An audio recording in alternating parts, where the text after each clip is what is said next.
Čiže ako vypustiť našu závlahu. Nájdeme si najprv bod, v ktorom máme pákový ventil s vzdušňovacím ventilom. Ten samozrejme potrebujeme povoliť.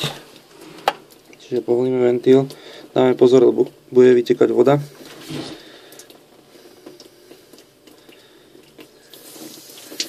Respektíve bude asi striekať voda, lebo tam máme dosť veľký ešte zostatkový tlak.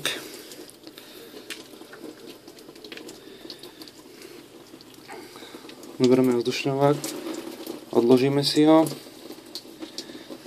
dáme redukciu, na ktorú sa napojíme s hadicou z kompresora. Ja tam vložím.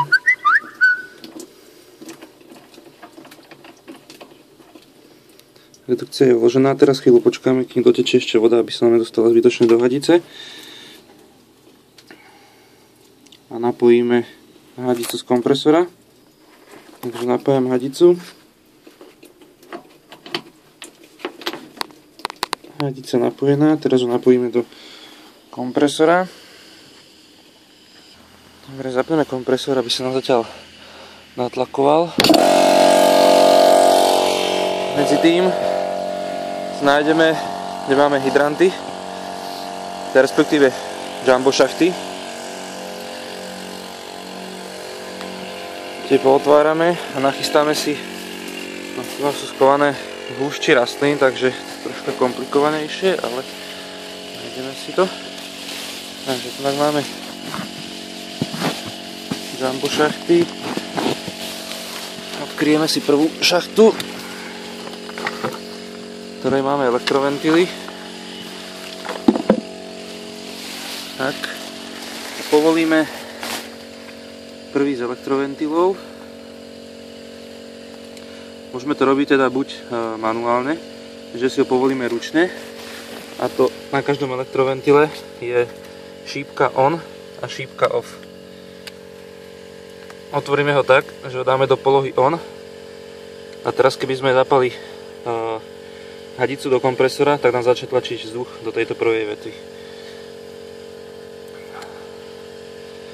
Potom vlastne postupne otvoríme ďalší elektroventil a zatvoríme. Vždy necháme pustenú iba jednu sekciu cez kompresor, až nakoniec otvoríme úplne komplet všetky. Keďže som ale pohodlný a sa mi to robiť ručne, zbytočne sa zohýbať, tak si pustím jednotlivé vetvy cez riadiacu jednotku.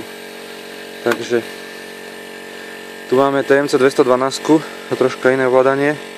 Ale v princípe je to isté čo DDCčka, takže pustím si manuálne prvú sekciu, tá už by mala ísť, a teraz napojím hadicu do kompresora, ten už je natlakovaný, dokonca až sa vypol aj pretlakový.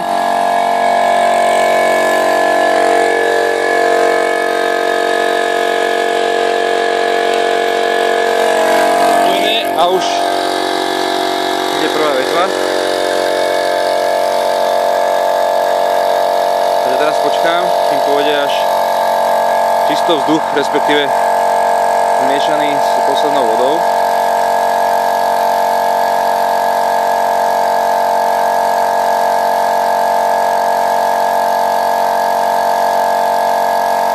Vidíte, je tam dosť veľa vody.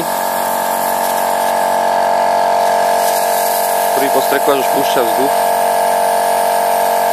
Počkáme si na ďalšie. Kde aj druhý.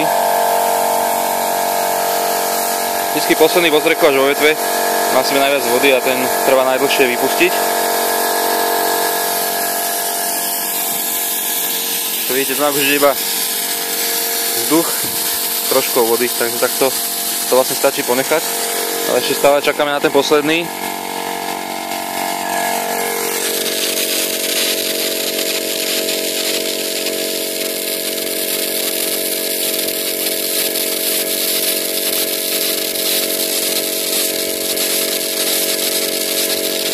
Ale ten posledný postrekovač javí známky, že je vypustený. Tieto ostatné už vidíte, sa točia vlastne úplne na prázdno, čiže nie je tam už žiadna voda.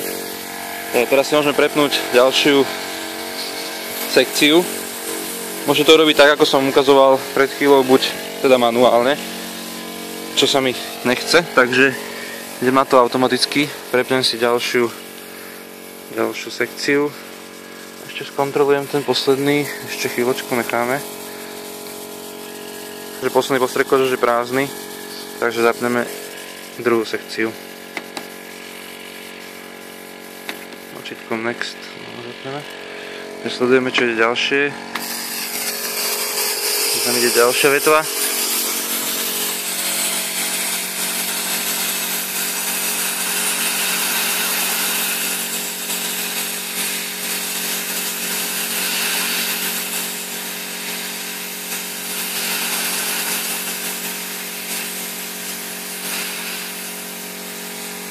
Takto vlastne pokračujeme až ďalšími.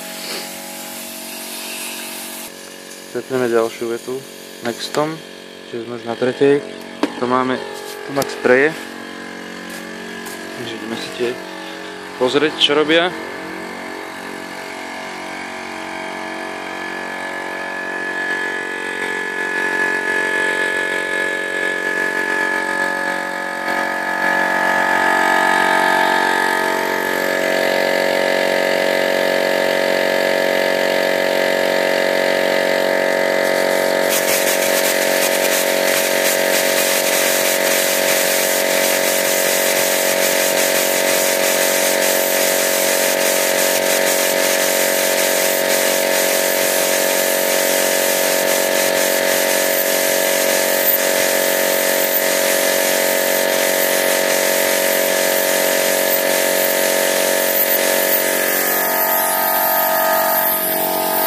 Čiže sú vyfúknuté.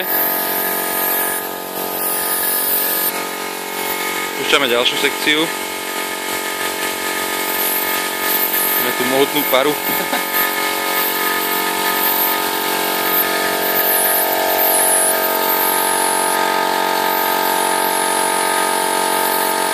Takto vlastne pokračujeme a vypustíme všetky sekcie. A nakoniec vypustíme vodu aj z točiek a z hydrantov.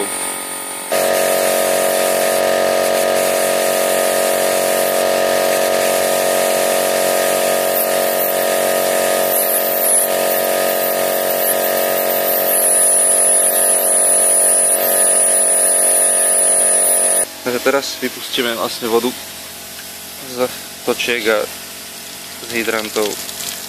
Otvorím si točku a počkám, až kým pôjde iba vzduch.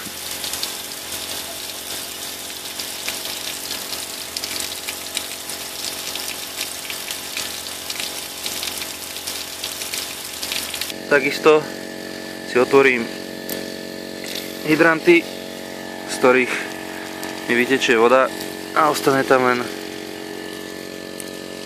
vzduch. Hydranty a točky nechám všetky otvorené celú zimu. Nakoniec, keď máme všetko vyfúknuté, samozrejme si musíme na to počkať, takisto na točke už nám dochádza konečne voda, takže už tu máme iba vzduch, začína to znova takto kašľať, kýchať, takže to už je OK. Nakoniec ju samozrejme úplne otvoríme, takže točka je vlastne vypustená. Teraz keď sa vypúšťa aj v ostatných hydrantoch, tak si ju zavriem len z toho dôvodu, aby som mal vlastne vyšší tlak v ostatných vetvách, čiže aj v týchto hydrantoch. Ako vidíte, my sa už tiež dostali až do vzduchu. Úplne nakoniec je vhodné odstaviť aj samotné čerpadlo z elektriky, vypustiť z neho